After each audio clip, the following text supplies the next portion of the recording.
Okay, Moshe, I want to tell you mice. CHAMISHA.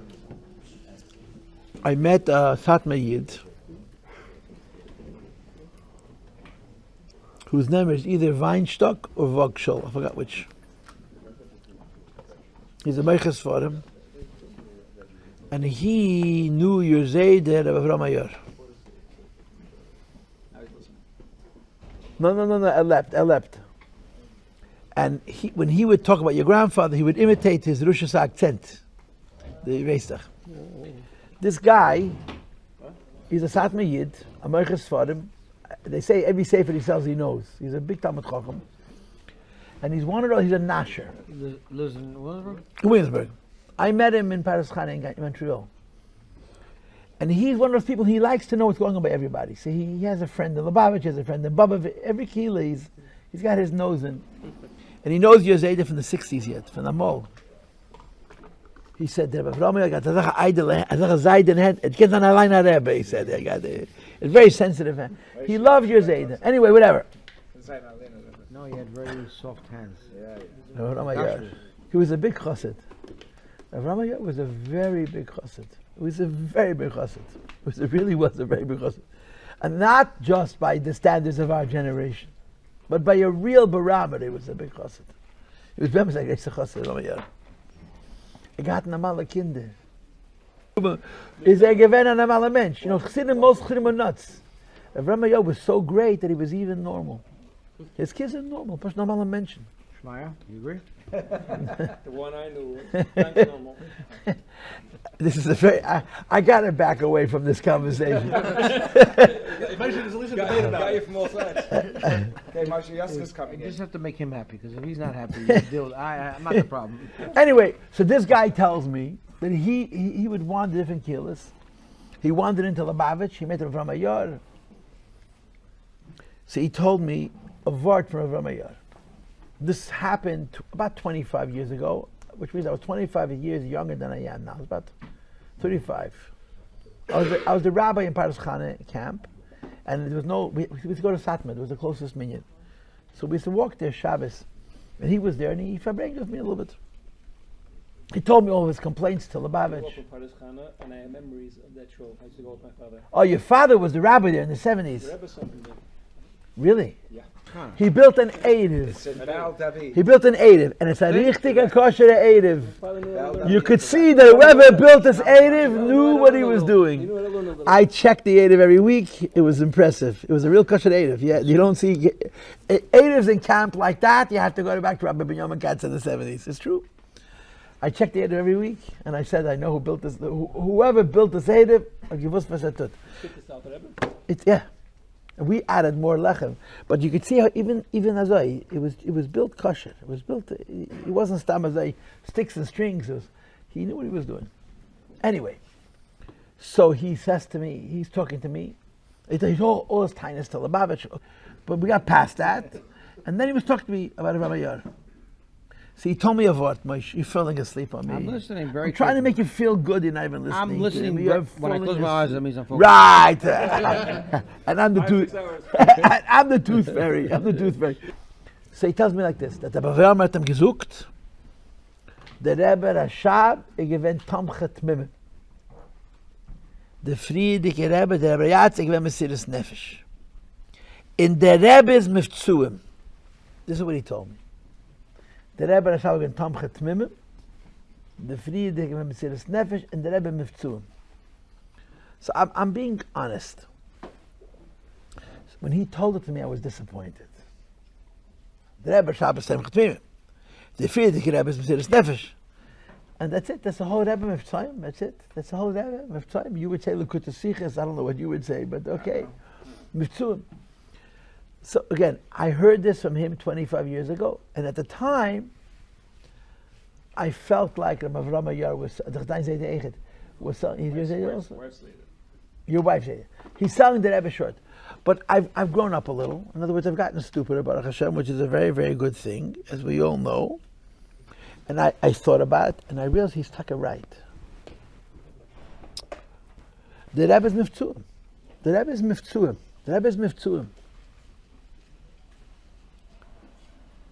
Shleime. Shleime. This is for my neshamas. These are my guys. You have to understand, I'm going to get into heaven because of you. You don't understand. I'm going to get a Heaven, Gan who the Eden. hell- What the hell is that all about? You don't understand. You don't understand. You're talking When, about, when you David love a Lewis. fellow Jew, God. Anyway, I'm happy that you're here and that I noticed you. He's going to heaven. I'm just curious. We had a conversation. We moved in that direction a little bit.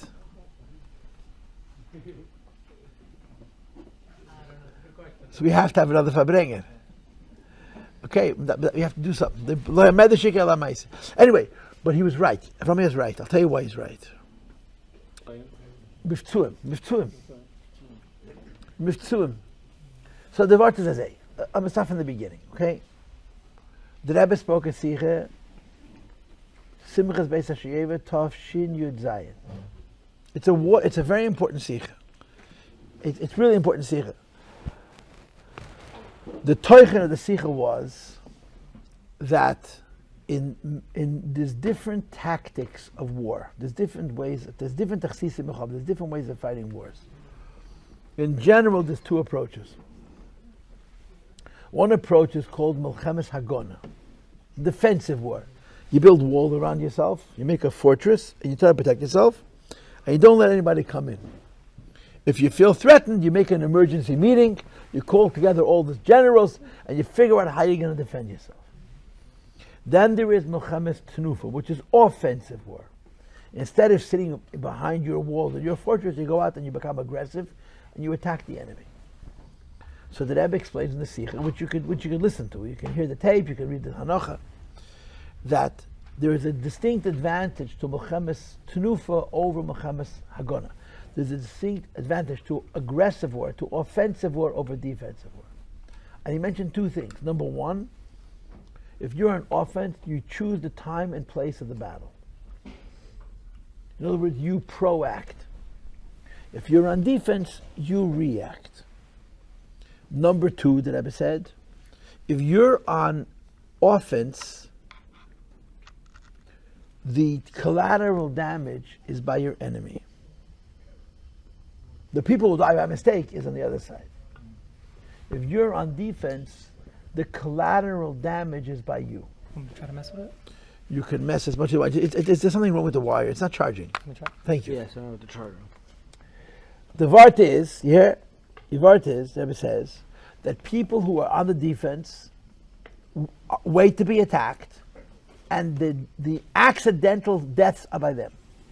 The people on offense initiate the attack, and the accidental deaths on the other side. And then the Rebbe said like this: the tradition of Gedolei Yisrael has always been Milchemes Hagona. Orthodox Jews, Haredi, Yidden, very from Yidden, have always taken a position. You build a fortress, you put a wall around it. Ma'ois tzod Yeshuas. You know what ma'ois means? A fortress. Ma'ois, a fortress. You build stone walls, and the Rebbe says, you wait for the world to attack to you, and then you make an emergency meeting and you attack. And the Rebbe said, Bazeh halosh, ba'avei neseinu harabim. Hat men gehalten in ein. In our many sins, we always took the position being a defense, umerhalten in ein farlieren, and we continue to lose. It's time to go on offense. This is the Rebbe's revolution. They go, don't wait. People are lost in battle no matter what. But the Rebbe says you lose less and you win more when you go on offense than when you go on defense. But it's a different kind of winning. The winning is MIVTZOYIM. There are millions of Yidden that were taken out of the Geder of Karkafta Lemanach Tfilin because of MIVTZOYIM.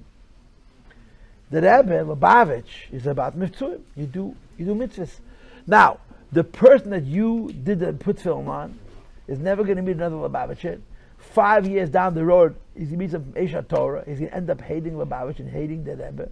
But his whole Eshat Torah is because some Mishigin Lubavitcher did MIVTZOYIM. Pretty pessimistic. It's true, but it's also actual. It's actual. Not always, but quite often. Ask Shluchim. They'll tell you. Ask Shluchim, they'll tell you. But the Rebbe doesn't care about that. The point is, The MIVTZOYIM, the hit and run Judaism, has reached millions of Jews. In other words, you compare us to earlier generations. We cannot compare in their learning. We cannot compare in their davening. But we defeat them when it comes to no Jew will be left behind. Da Yid darf nem gehen, darf nem treffen, darf geben am Matze. Da Yid darf hem gehen, darf hem treffen, darf legen dem film. Da Yid, you have to ask him and he says no. Zeg het oft. And in this, we are in a better place than early generations. When you say that we're not like Rabbi Anok, and we're going to bring the Gula Mitzvah Shleima, this is the technique. In other words, MIVTZOYIM sounds simplistic. It sounds superficial, but it's not. MIVTZOYIM is the ultimate Ahavas Yisrael. Why? Because it's Chesed Shel Emes. You're on the train, you meet a Jew, you put on film, you're never going to see him again. Someone else is going to get the credit. You're not going to get the credit, you put film on him. But you touch 1 million Jews, 2 million Jews, 3 million Jews, 4 million, 100 million. Every Yid in the world gets touched. MIVTZOYIM. So someone else will own him. Doesn't matter. You woke up a Yiddish neshama. You woke up a Yiddish neshama. You woke up a Yiddish neshama. And the more I thought about what your Zayda said, Eshlaf Baruch Hashem, He's focusing. he's concentrating. He's Pnimis, Pichabad, Mon Pnimis. The more I realized that there's nothing diminished. MIVTZOYIM, only the Rebbe would think of. So this is what the Rebbe is. The Rebbe is this idea that you go out and you find it nobody else thinks about, and you meet him and you put film on him. That's all. But you multiply that. If you think about our generation, and you think about the generation before us, there's a Ma'aseh ben Chofetz Chaim. It's one of those stories that really upsets me. It upsets anybody who hears it. The Chofetz Chaim was a Chassidish Yid, you know that. Just don't tell it to a Misnag. The Chofetz Chaim was a Chassidish Yid. I once met a Misnag. I told him, Rabbi Avigdor was mamish a big chassid. He says, excuse me, he was a litvak durch and durch. He was a Chassidish Yid. You know why he was a Chassidish Yid? Because he thought about other Jews. The Chofetz Chaim was a Chassidish Yid. You know he just now passed away? What's his name? So Beryl Wine died. When Beryl Wine died, they had a little recording, a clip of his that went around. Maybe only around Lubavitch, but it went around. Where someone says to Rabbi Beryl Wine that his shver, I think, or his father was a Talmud of the Chofetz Chaim. So somebody asked him, do you have any stories from the Chofetz Chaim? He says, I have a story, but don't tell Art Scroll. Because it's not a good story for Art Scroll. He was interviewed by Art Scroll. What's the story? That the Chofetz Chaim was in a yeshiva. He was in a yeshiva. Well, he was not Rosh Yeshiva. He was pushed there. No, he was traveling. He was traveling. And with the Saras made tshuva. Some Gedalia. So after Rosh Hashanah, he came into the Beis Medrash. He says, listen, there's a kehillah nearby in Russia, in the Shveret Zeiten. They need someone to come for Yom Kippur and make for them Yom Kippur. Will anybody volunteer to go to that place and make Yom Kippur? So nobody said a word. Okay. A bacher comes over to the Chofetz Chaim and he asks him Pshat and Atoisvis. So he spent 10 minutes with the bacher. He talked to him through the Toisvis. He helped to figure it out. When they're finished, he says to him, maybe you'll go to that shtetl and make Yom Kippur for these people. So he says to the Chofetz Chaim, how could I leave the yeshiva? They say there's tshuva and the whole mood and the whole atmosphere. So the Chofetz Chaim spit on the ground. And he said, Das ist wer dein ganze Toisvis. You want to know who the Chofetz Chaim was? That's what the Chofetz Chaim was. The Chofetz Chaim, he understood. So this is the story. In Tov Reish Tzaddik Aleph was the Knesset. You know, the Chofetz Chaim was the only godly Yisrael who predicted the Holocaust. You know that. He predicted the destruction of Yiddishkeit in Europe. In Tov Reish Tzaddik Aleph was the Knesset Gedel. He was still alive. A Guda. He was a Kanad, was Anad Moinim. He was Kanad Goinim. No one knows how old he was. He was for sure in his 90s. No one knows. He was way older than everybody else. Chofetz Chaim was not older than the Frierdiker Rebbe. He was older than the Rebbe Rashab. He may have been older than the Rebbe Marash, nobody knows. He had a Gvald Garichas Yomim. He was sitting on the head table. But he was a nuisance. You know why? You couldn't control him. He was a real person. He did whatever he thought. I heard this from a snagid. He gets up in the middle of the asifa. He grabs the mic, which he was not on the schedule. They didn't have the speakers. It's 31, which means it was about 10 years after the end of the First World War. And between World War and World War II, millions of Jews became frei in Poland. Millions. And he screams, we're losing Jews every day. What are we doing about it? And he says, Pamole, if we're not going to do anything about it, we're going to pay for it. We need to mobilize and we need to start being ba'ori in v'tshuva. He makes his speech, he sits down. When he finishes, the MC gets up, takes the mic, and continues talking as if a fly went through the room. So they introduces the next speaker. He made a very nice drasha, and he sits down. Chofetz Chaim gets up and grabs the mic a second time. Mate pisageret! Mate pisageret! What are we going to do about it? And they waited for him to finish his rant. Let you know. Ta'niach lezokin. Ta'niach lezokin. He finished his speech. He sat back down. They went back to say that I gave. And we all know what happened. We all know exactly what happened. You understand? Not to let a Jew get lost. This is Lubavitch. This is MIVTZOYIM. Rabbi, You're going to go back to your Teda. about the after Mamches. No. So Rabbi Pam came by the Rebbe For Shiva. by Shiva, and Harav Pam, he got a lot of flack for it. He was a humble man. Very humble man. He came by the Rebbe. He went to Shiva. But I remember, I could be quoting wrong because I remember listening. The Ram Pam. Yeah, Ram Pam. I remember listening to the Recording, yeah. He tells the Rebbe, the first thing he tells the Rebbe, Rosh Hashiva from Teda V'das. But the Rebbe spoke about Teda V'das a lot. So he told the Rebbe, the first thing he tells the Rebbe about Hafutza. Not Hafutza. He says, he spoke to him about Hafutza. From all the things he could.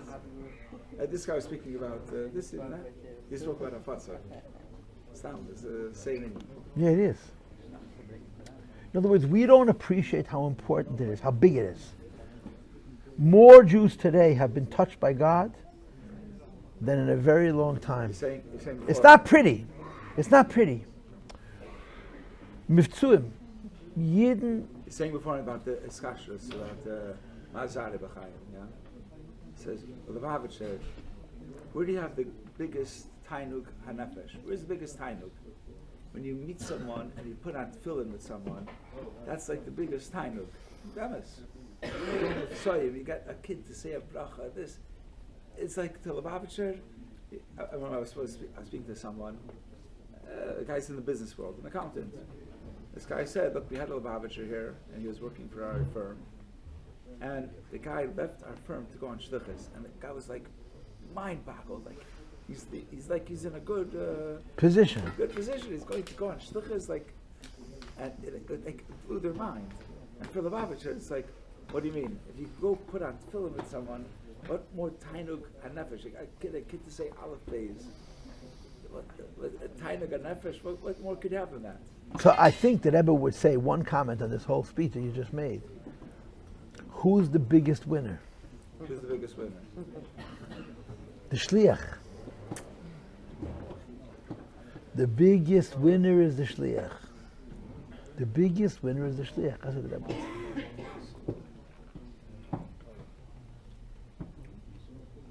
would say. Mashiach, he said. The shliach. He said Mashiach. The biggest winner is the shliach. In other words, shlichus is hard, Yeah. but it's good. But if that's what you hear when you're hard of hearing, it's not bad. Yeah, I know. Okay, Rabbi Sai, we're going to make a bracha achrena. It's only 12 o'clock. V'shlot. Chaim. Da da da da da ya na here the bracha. Da ya da da da ya da da da ya da da da la do.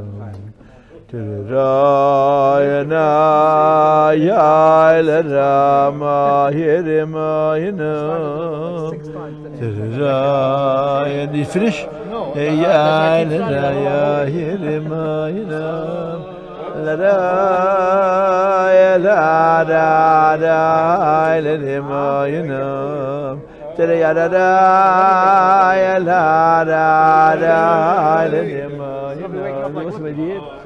Ya da da da da da ya da da da ya da da da la dum tere da la da ya da ya da ya da ya da ma hina ay la da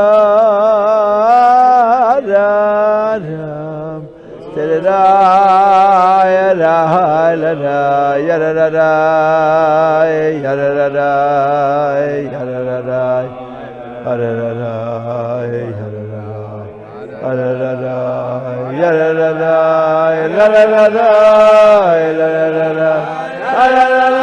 ya da da da ya da da da ya da tere da la da da da ya da la da ya da da da da da ya da da da ya da da da ya da da da ya da da da ya da da da ta da da la da da ya ya da la da ta da da da da ya yam da da ya yam da da da da da da la da da ya da da da da da ya ya ya ya ya da da ya da da ya ya da da da da da da la da da ya da da yo yedu ya la da ya la dam tara ya da da ya ya da da ya la da ya ya dam da da ya da da ya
What's this nigga called, do you know?